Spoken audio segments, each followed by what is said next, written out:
comme on dit au cinéma. 5, 4, 3, 2, 1. Musique! Non, tournée. Alors, on est à Sainte-Tech, là. On est samedi le 13 août 2022. Et là, on va faire une bonne partie de tournage. Vous voyez le décor magnifique de la maison paternelle et maternelle à Sainte-Tech avec Gisèle. Bon, on verra là, au montage. On aura fait donc un 20-25 minutes avec tous les autres membres de la famille. Et puis on aura un condensé de ça. Alors aujourd'hui, c'est le tour de Gisèle. On va commencer par un peu comme tous les autres pour bien se situer. Hein? Bien se situer. Si on avait la photo de famille de 1955, hein, tu te souviens, en avant ici, alors juste donner ton nom, ta date de naissance, ton âge aujourd'hui, hein, et le nom de ton parrain et de ta marraine, on va répéter ça. OK? Allez-y. Donc, Gisèle, je suis née le 30 août 1942. Je suis la 5e de la famille. Je suis née à Sainte-Tech, mon père c'était Martin, évidemment, ouais, comme les autres l'ont dit, et ma mère Béatrice Veillette. Mon parrain, moi, c'est Wilfrid Bureau et Marguerite Trudel, qui c'était la sœur de notre père qui demeurait à Saint-Adèle. Parce que c'était comme un peu la mode à jour du temps. Les oncles et les tantes devenaient les parrains et marraines là, des enfants, là, hein? Puis il y avait une espèce de gros... c'est comme si ça tressait un tissu serré de tous les membres de la famille, y compris, là, regarde, là, et en plus, moi, ils nous baptisaient la même journée, et moi, je suis née tôt le matin. Donc, c'était plus facile de prendre des personnes de l'autre paroisse. Ah oui, parce qu'il y avait aussi cette... tradition, on l'appelait comme ça, de faire baptiser le plus près possible de la naissance, le jour même ou le lendemain ou le surlendemain. Alors, il fallait que le parrain marraine ne soit pas trop loin pour qu'on puisse faire ça. Donc, et là, aujourd'hui, ça fait quel âge, donc? Donc, 79 et 80 dans quelques jours. Dans quelques jours. Bon, alors, vous voyez, ben, on reviendra tantôt. 7 jours exactement. Il y en a plusieurs qui vont être étonnés, là. Je vais essayer de prendre des images d'ailleurs de Gisèle avec son vélo, parce que Gisèle a toujours fait beaucoup d'activités physiques. C'est pour ça qu'elle a l'air si jeune que ça, hein? Puis là, à l'aube de ses 80 ans. Revenons donc un petit peu en arrière. Hein? Donc, la naissance à Sainte-Tech, là, toi, tu as été élevé sur la ferme. Oui. Ici, oui. Au complet. Tu as fait l'école de rang, qui n'est pas loin d'ici, il y a même pas 1 kilomètre, là. Jusqu'à la 7e année? Oui. Bon. Et après ça, l'école de rang qui s'appelait l'école de numéro 9, hein? Après ça, tu t'en vas au village. C'est ça. Pour faire le secondaire. C'est ça. J'ai fait 8, 9, 10, 11. 8, 9, 10, 11. Alors, au secondaire, ça veut dire aussi que, toujours, il faut regarder l'époque, donc transporté par autobus scolaire. Pas la première année, parce qu'il n'y avait pas d'autobus scolaire. Ah. On voyageait en taxi. Ah oui? Avec Élisée Plamondon. Oh oui, pour les... Parce qu'il y avait une auto là, longue avec des petits sièges. On pouvait embarquer. Et la première année, non, moi j'ai voyagé seulement 2 ans en autobus scolaire. Les 2 premières années, on devait voyager de nos propres.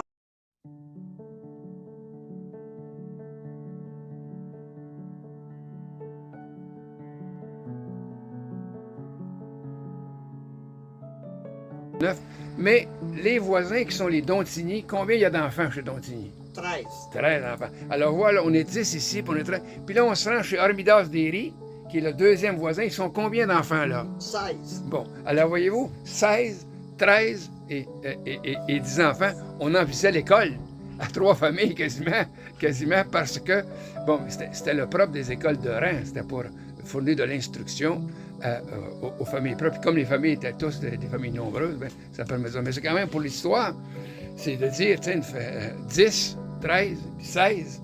Alors, oups, ça faisait comme les bancs d'école étaient. Et juste un petit moment aussi, on avait donc tout le monde ensemble dans la même classe, de la première à la 5e année, à la 6e année ou 7e année. Alors, les grands avec les petits, etc., ça faisait comme une culture particulière. Bon, alors là, on fait le secondaire à Sainte-Tech. tout de suite à la fin du secondaire, est-ce que là, tu t'en vas tout de suite à l'école normale? C'est ça. À À Montréal, chez les Sœurs Grises de Montréal, au Scolastica des Sœurs Grises de Montréal. Lise Ouais. est allée aussi, on est allé à la même place, Ah. mais moi, je suis allé un an après Lise. Puis on avait donc une espèce de filière avec on avait ma tante qui était chez les Sœurs Grises, ma tante Alice. Alors ça facilitait, j'imagine, là, de penser qu'elle est formée là. Là, tu vas passer un an à Montréal, C'est ça. un an à Montréal, et là, tu vas décrocher ce qui s'appelait à l'époque, qui s'appelle encore aujourd'hui, le brevet C. C'est ça. Bon, le brevet C, qui là te donne l'autorisation légale d'enseigner au primaire et au secondaire, mais à ce moment-là, on distinguait pas, il n'y avait pas de cégep de toute façon, il n'y avait pas d'université alors, primaire et secondaire. Et là, tu vas commencer à enseigner à quel âge? Vu que j'ai eu 17 ans le 30 août, Ah ouais? donc, et on commençait dans le mois de septembre. On commençait le 1er septembre. Donc, j'avais heureusement 17 ans. Ah oui, bien tout juste, hein? C'est comme l'entrée à l'école. Alors, à 17 ans, tu commences à enseigner au primaire à Sainte-Tech.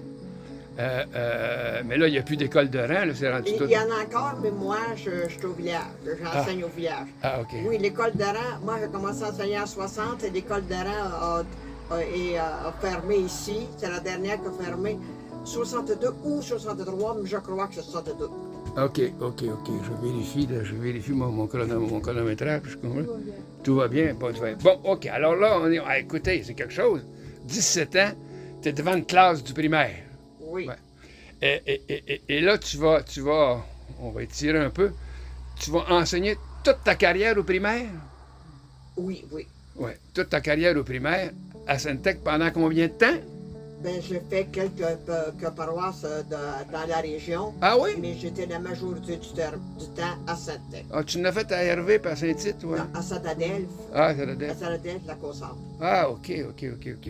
Et là, bon, alors, une carrière d'enseignant, mais en même temps aussi, on en a parlé un peu avec Lise, mais on en parle surtout avec toi. Toi, tu n'as comme jamais arrêté par ailleurs de te perfectionner. Hein? De te perfectionner. Tu vas aller suivre des cours à l'École normale du Plessis de Trois-Rivières, Ouais, j'ai commencé à Val-Marie. à Ville-Marie. À Val-Marie. À Parce Val-Marie, qu'il n'y avait ouais. pas encore à Duplessis à Trois-Rivières, t'as pas ouvert. OK. La première année que j'ai commencé mon brevet B, on allait à Val-Marie. Val-Marie, c'est au Cap-de-Madeleine, ça? Oui. Au Cap-de-Madeleine, OK. Les Filles de Jésus. L'école normale des Filles de Jésus. Oui. à Madeleine. Oui. Mais quand eux autres, quand Duplessis a ouvert, ça l'a fermé, ça. Là. OK. Puis après ça, Duplessis va fermer à l'Université du Québec à Trois-Rivières. Moi, je vais quitter. Je suis allé à Duplessis, mais quand ça a fermé en 69, 68, là, je vais aller à l'Université du Québec à Trois-Rivières, puis je vais finir mon baccalauréat d'enseignement en 69. Bon, alors là, donc, une année, brevet B. Mais même à ça, tu n'as pas arrêté. Oui, parce que j'ai eu mon brevet B à suivre des cours le samedi, évidemment. Et j'ai fini à 64, j'avais commencé en 60, j'avais enseigné en 60. En 64, j'avais déjà mon brevet B. Oh! Ça veut dire que tu voyageais une fois par semaine, quelque chose de Oui, même? c'est la raison pour laquelle que j'ai eu une voiture très tôt. Ah oui? Et me voyager et voyager les autres, parce que Ah ouais. beaucoup suivaient de cours. Parce que la majorité dans les paroisses ici, on était beaucoup d'enseignants, parce qu'on était beaucoup d'enseignants à Sainte-Tech. Ah ouais. Et beaucoup suivaient des cours. Ah. Et ça nous permettait. Et c'était toujours, surtout la première année, c'était le samedi. Oui. Donc c'est pour ça, non. Et c'est pour ça que j'ai eu une voiture très Très tôt. Très tôt. Fin 60, j'avais une voiture. Mais en même temps, tu étais toujours, comme on dit, domicilié ici. Tu restais à la maison familiale ici pendant toute cette période-là. Parce qu'après ça, là, moi aussi, comme toi, j'ai fait. J'ai commencé le brevet A tout de suite. Ouais. Mais ils appelaient ça les 2 années théoriques. Là. Ah ouais. Donc, j'ai fait au centre des études universitaires jusqu'en 67. Oh. Et après ça, là, j'ai continué les 2 autres années de brevet A, toujours à temps partiel, mais je l'ai eu en 70. Ton brevet A. Ton brevet A. Oui, officieusement. En tout cas, c'est une histoire. Ah ouais, OK. Mais là, ça s'appelait pas encore, c'est une année. Il appelait pas le baccalauréat. Non, il appelait ça B2. Ah Après ça, j'ai fait les 2 années. Là, c'était rendu brevet A. OK. En 70. Bon, ça aussi, ça fait partie, c'est pas l'objet de notre tournant, mais ça fait partie de l'espèce de révolution tranquille au Québec. Oui. C'est qu'en même temps, faisant un gros effort pour former les professeurs au plus haut niveau possible, aller jusqu'au niveau universitaire. Et puis, en même temps, mais c'est pas rien que l'effort de l'État, c'est l'effort aussi des personnes. Comme tu dis, il y avait beaucoup de monde au Syntec, par exemple, qui suivait des cours en vue de se perfectionner. Est-ce que je me trompe que par ailleurs, tu vas arrêter même d'enseigner une année pour être à temps plein? Oui, moi, en 72, OK. là, je suis allé faire, là, j'ai eu une prime pour, la commission scolaire a donné une prime pour aller étudier. Et là, je suis allé faire mon bac. Oui, c'est ça, hein? En 72. À Trois-Rivières. Non, Non. À Québec. À l'Université Parce Laval. que je voulais faire changement, je suis allé le faire à l'Université Laval. J'avais, entre les cours qui me manquaient, j'avais dû en suivre un ou deux en 71, mais c'était en 72 que je suis allé à l'Université Laval. Et là, j'ai commencé mon bac. Et là, vu que j'étais moins jeune, moi, j'ai eu un bac à 16 ans seulement. Je n'ai pas un bac à 17 ans. Ah, Donc, je fais mon bac dans une année. Et ça m'a donné 2 ans de scolarité, mais j'ai fait mon bac à une année. Une année. Là, quand je me suis inscrite en 72, j'ai suivi des cours à l'été. OK. Là, j'étais habituée de suivre des cours. Bien sûr. J'en ai suivi toute l'année. Puis, il me manquait un seul cours que j'ai suivi à l'été 73. Il y avait déjà comme un grain de sagesse là-dedans parce que, par exemple, on dit encore aujourd'hui, là, en 2000, de ne pas faire des études de bac, de maîtrise et de doctorat dans la même université parce que, bon, tu n'avais suffisamment fait à Trois-Rivières ou aux alentours comme tu le dis, mais tu rencontres les mêmes professeurs qui pensent la même affaire, etc. Alors là, dit, aller à l'Université Laval, puis quand même l'Université Laval a une grande réputation internationale. C'est ça. Ce qui m'a donné beaucoup de chance aussi en ayant de l'expérience, parce que là, j'avais 29 ans. J'étais vieille à l'université en 72. Oui. Encore des jeunes. Et là, mon expérience servait beaucoup aux autres dans les cours. Ah oui? Entre autres, là, moi, pour ça j'étais capable de faire 2 ans, parce que je supervisais ceux qui faisaient leur stage. Ah ouais. Moi, j'ai été exemptée des stages. Ah oui. Donc, quand je supervisais, mais les superviseurs, je pouvais suivre des cours. Sur des cours qui étaient reconnus, qui étaient crédités, c'est ça. J'étais créditée. Ouais. Fait que c'est pour ça que j'étais capable de faire mon bac. Moi, même si, là maintenant, ceux qui font leur bac, ça prend 17 ans. C'est ça. Moi, à 16 ans, j'avais mon bac. Tout à fait. À 16 ans de scolarité, j'avais mon bac. Après ça, tu reviens à Syntec pour enseigner. J'avais 16 ans, mais même, ça faisait 17 parce que, en tout cas, Ouais. j'ai fait mon bac, non, c'est le contraire. Et maintenant, c'est 16, puis moi, là, c'est à 10, ça fait 17. Parce qu'aujourd'hui, c'est ça, les programmes sont C'est pas changés. grave. C'est pas grave, c'est pas grave. Alors là, tu fais le bac à l'Université Laval, et là, tu reviens enseigner à Syntec pour une longue période. C'est là que je te laisse à la Delphes. Ah, OK. Parce que, par choix, là. Ouais. Parce que j'ai fait un échange avec un autre, là, de professeur. Syntex à la Delphes, là. OK. Par choix. Puis là, on prend un autre volet. Toi, là, Gisèle, là, tu as toujours aimé voyager. Tu as beaucoup, beaucoup voyagé. Tu as commencé assez tôt, je dis, par rapport à ta carrière, là, assez tôt à voyager, je dirais, dans le monde, mais partout en Europe, un peu partout.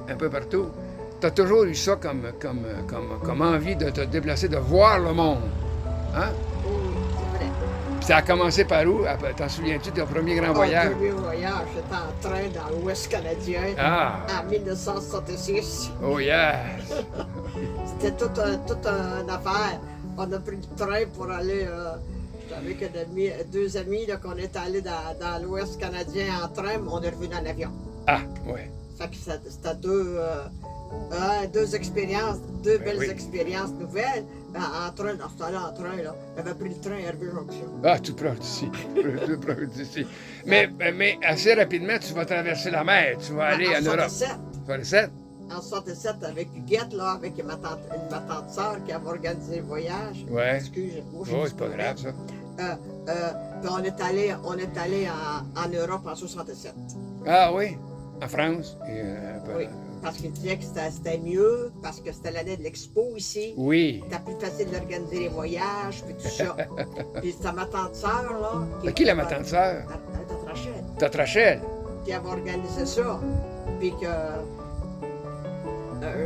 je m'en rappelle parce que en 67, notre père est mort le 15 mai. 15 mai. Mais 15 jours avant, on était allé à Québec parce que ma tante sœur était à Québec, puis on organisait le voyage. Puis mon père était donc heureux de ça, Ah, qu'on pouvait aller voir, parce que là, c'était, on allait voir, parce que c'était une expérience, il disait qu'on allait voir le pape, puis quand c'était la journée d'aller voir le pape, le voyage était désorganisé, il y avait la moitié du groupe qui devait se désister. ah bon. Nous autres jeunes, on s'est désisté. Ah oui. On était une dizaine de jeunes, on s'est désisté d'aller voir le pape.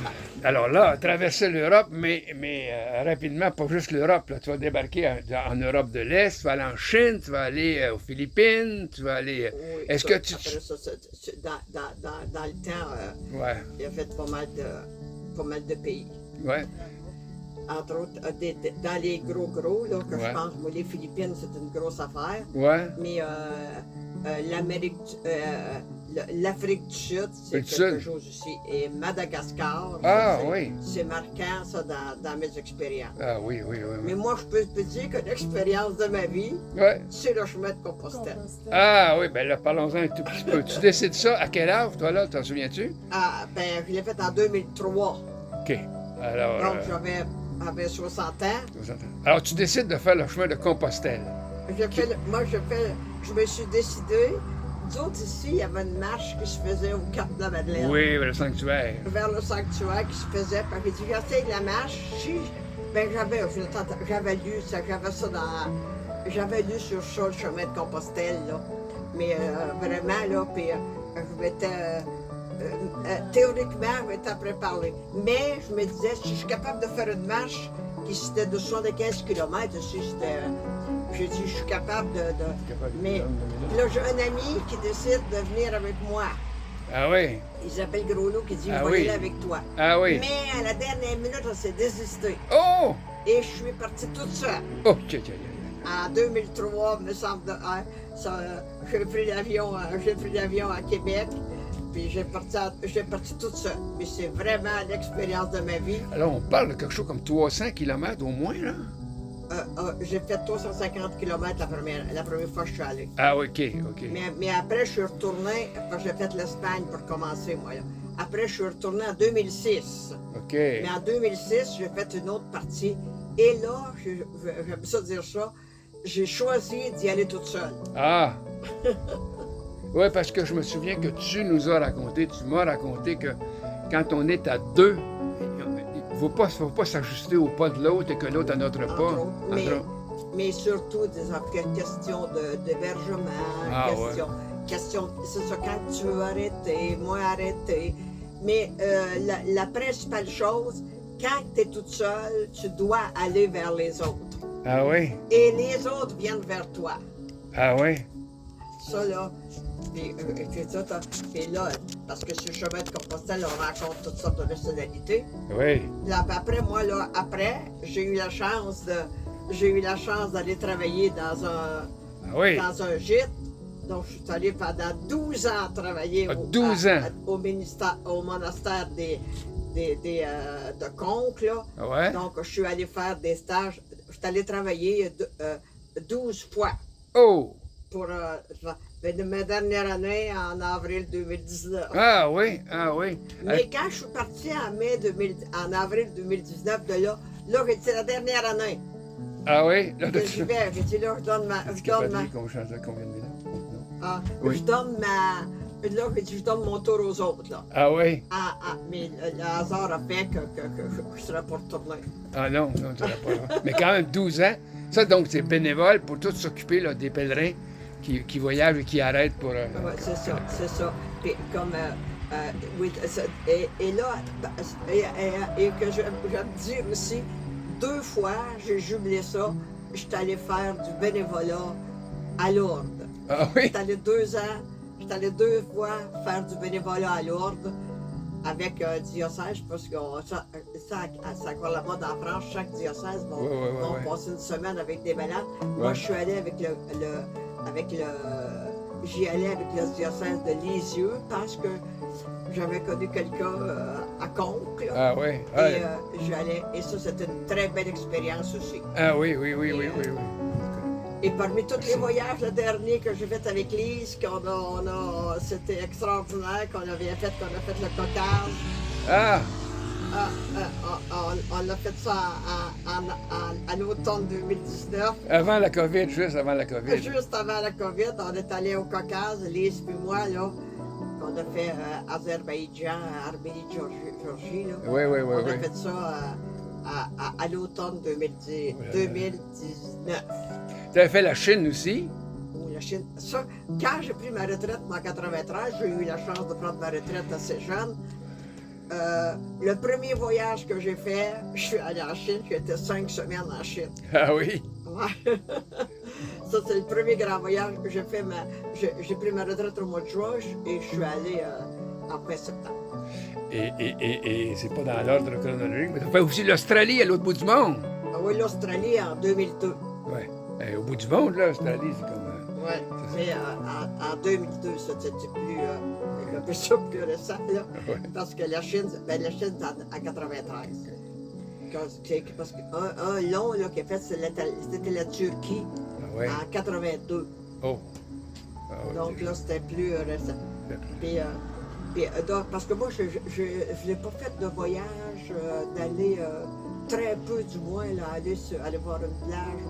Moi, je suis jamais allé en République dominicaine, je suis jamais allé. Je suis allé à Cuba un an, puis une fois, puis une semaine, je devais assurer, puis. Ah non, il n'y a pas grand-chose. Bon, et on va maintenant toucher aussi un autre volet, c'est important de le dire aussi. Tu as tout le temps attaché beaucoup d'importance à l'exercice physique, à l'activité physique. Hein?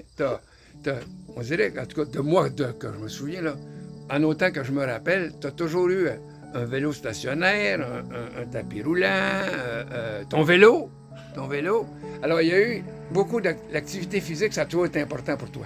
Ah oui, rien que le souvenir, c'est lorsqu'ils ont fait une fête pour ma retraite à mon école, ils ont pris plaisir à prendre mes vêtements de conditionnement physique.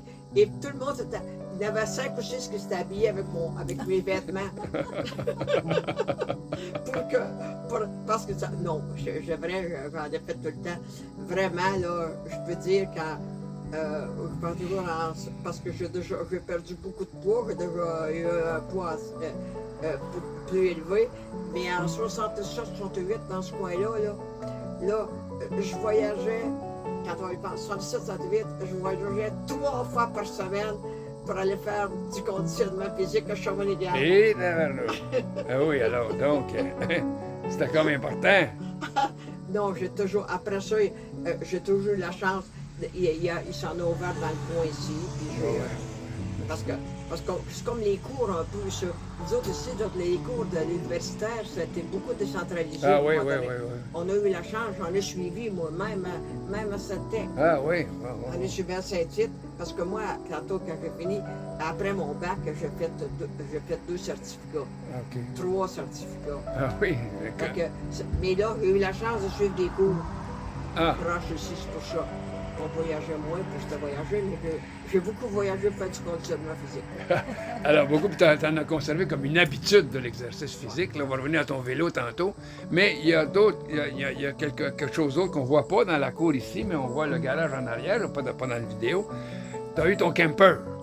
Oui. Tu as fait beaucoup de ce que j'appelle du camping, là, de voyager avec un motorisé. Tu as fait tout le Québec partout, Pas à peu mal. près, pas mal.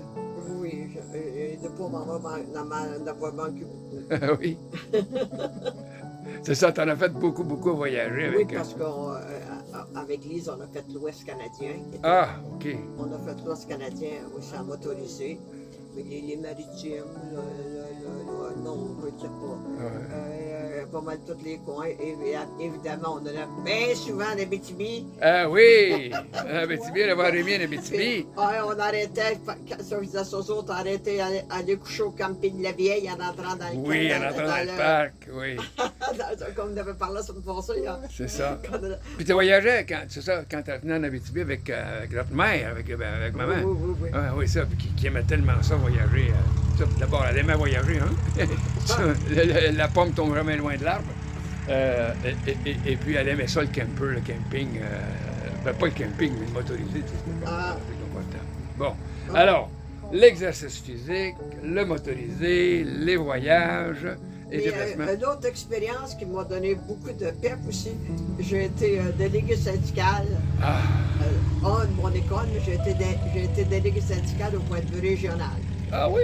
Puis j'ai fait partie du comité de la condition des femmes au niveau provincial. Ça, des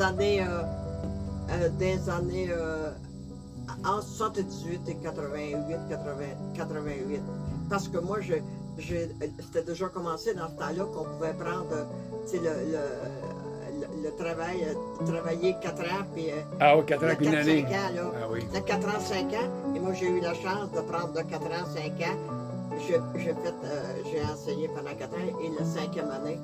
Et bien, j'ai fini, j'ai rétabli parce que j'étais en train de faire justement un certificat qui m'a permis de le finir. OK. Puis de prendre, de voyager pendant ce temps-là aussi.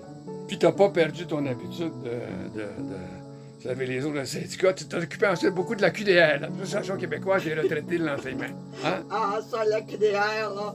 Il m'a dit, comme il dit, monsieur, il dit, ça, là, toi, t'as ça gravé sur le cœur.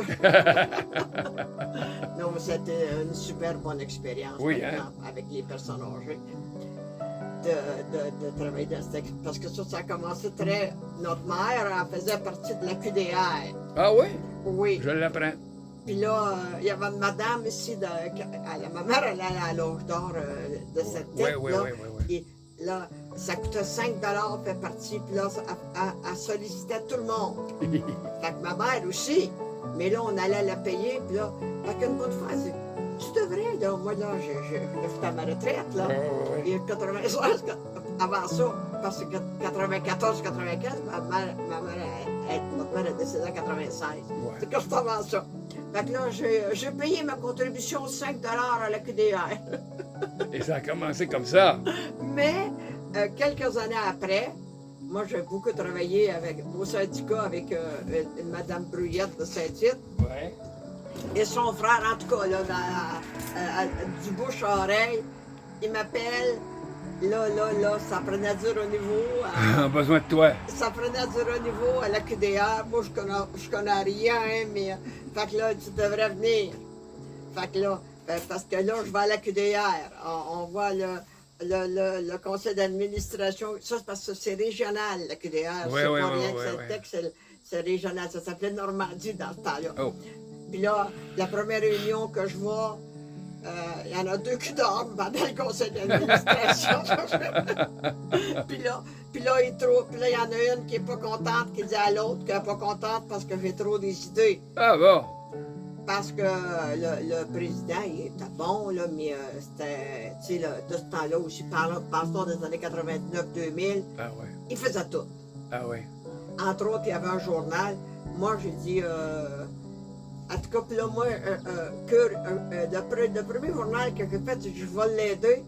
Puis là, ça commençait à avoir les plus jeunes qui connaissaient l'informatique. C'est Alain Agaston qui a fait le premier journal de la QDR. Ah oui, le plus jeune à Gaston. Ah oui. Ah, Fait que là, ça faisait un petit revenu pour ce jour-là. Et dans les années 2000, il allait encore à l'école, probablement. Mais la QDR, après ça, c'était vraiment une belle école de formation. Une belle école de formation, la QDR. Puis quand j'ai laissé, vraiment, il y avait quelqu'un qui était capable de prendre ma place. Là. Ah oui. Fait que j'ai été présidente de 2001 à 2010. Oh. Mais là, en 2010, j'ai été capable de... Ah, de relève. Là, j'ai pas pris j'ai resté sur le conseil, là, mais j'ai laissé des années 2018. Parce que je partais trop souvent. Ah oui? Ah oui, c'est ça, oui, il y en a beaucoup. Bon, là, je vais tout compter ma vie, là. Ah oui. Mais là, on fait un petit wrap-up, là. Mais là, je vais revenir sur... Tu vas avoir bientôt 80 ans et tu fais encore du vélo. Tu fais du vélo assez souvent par semaine, je vais dire. Oui, ben là, malheureusement pas cette semaine, là, Ouais. mais là, mon vélo est assistance électrique. Ah, ouais, mais là, c'est ça, mais entre pas faire de vélo, pas faire d'exercice, puis vélo à assistance électrique, il y a tout le monde. Alors, c'est ça, tu es encore comme dans un club, enfin un groupe? Oui, oui, un groupe de retraités de l'enseignement. Ah, OK, OK. C'est un groupe de retraités de l'enseignement. C'était ça. Là, maintenant, ils se greffent maintenant.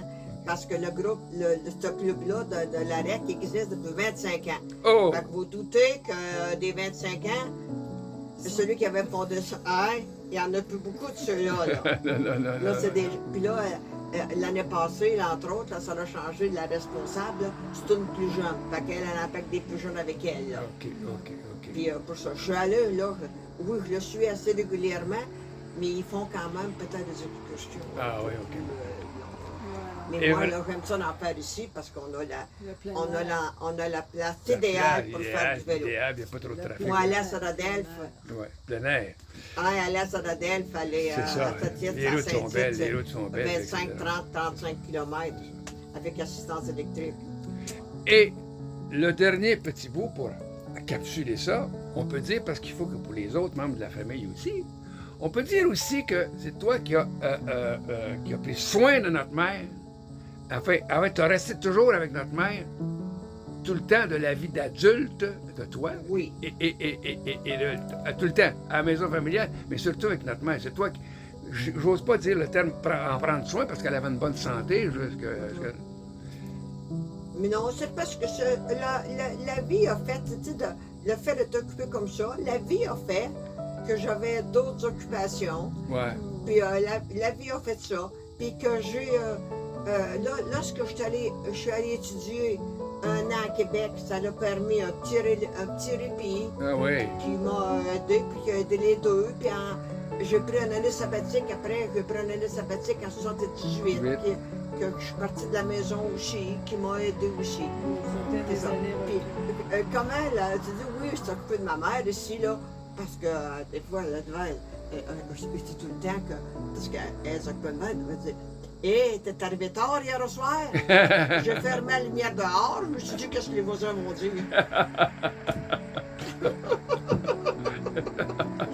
Alors. Non, mais tout ça pour dire que quand je suis partie en voyage en 73, en 93, je veux dire, Oui. quand j'étais partie pour la Chine, là, avant quand j'allais en voyage, quand ça allait chez sa soeur à Montréal, puis ça ses vacances en même temps.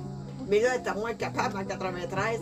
Puis là, il y avait une résidence personne âgée qui s'ouvrait à Saint-Tite.